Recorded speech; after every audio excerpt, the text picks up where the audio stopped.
Hello, everyone. This is Rev Brad, and you're listening to the Soccer Chaplains United podcast, From the Touchline. If you're a podcast regular and you've been listening to our Lesson from Lasso series, then you can go ahead and skip ahead a minute and a half to start the pod for the day.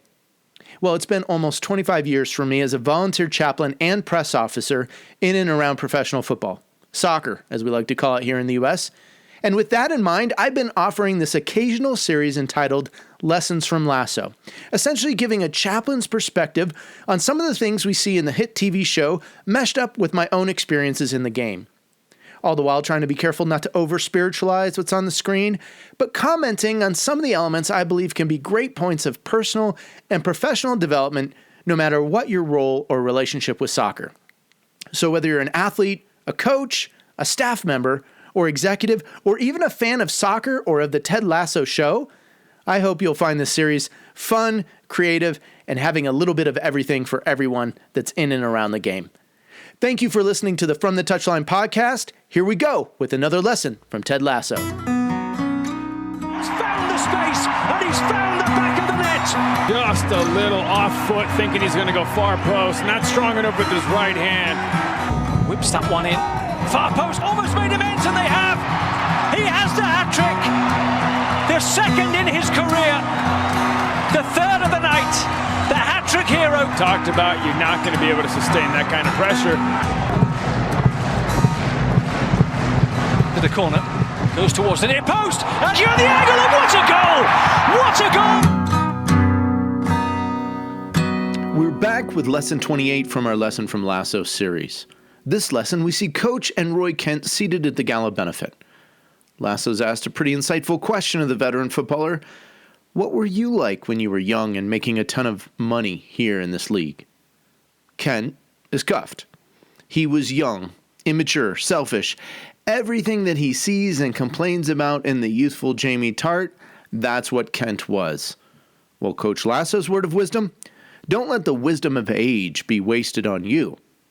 Well, it's a made-up phrase, Lasso confesses, but it's a good lesson that we'll center in on today. It may be that as you're listening to this podcast, a certain age or number of years of experience might be more helpful in seeing what Lasso is saying here. We've likely heard the colloquial phrase, youth is wasted on the young. I can certainly attest that I miss my more youthful days when it comes to kicking a ball around or even playing games with my children. But I've learned some things over the years, and I don't think I would trade the wisdom that has come with those years and those experiences. You know, some of that learning has come through the school of hard knocks, but other learning has come through watching and asking others about life.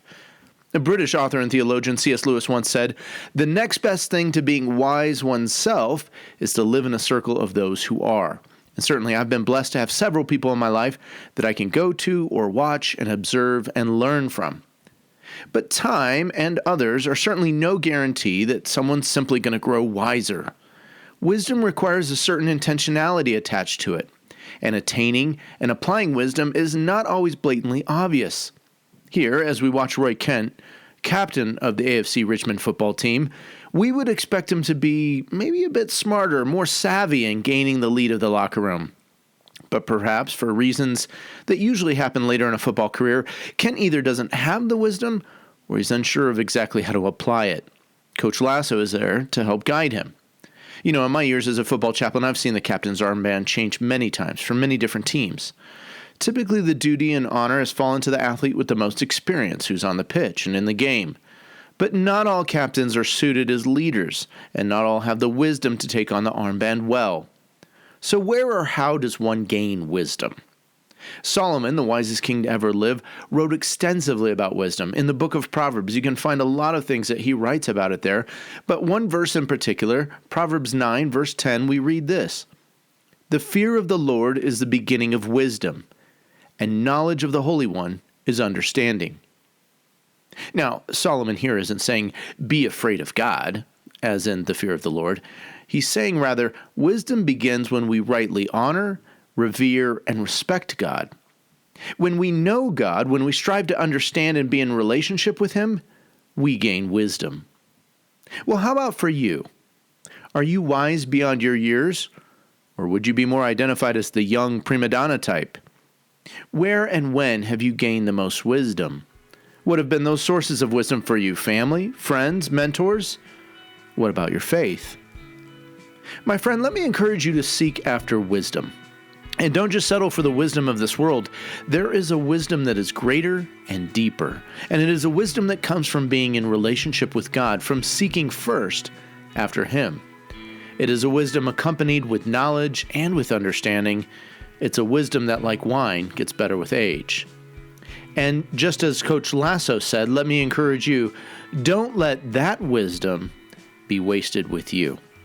Well, thanks for listening to this lesson from Ted Lasso. This is Reb Brad coming to you from the Touchline.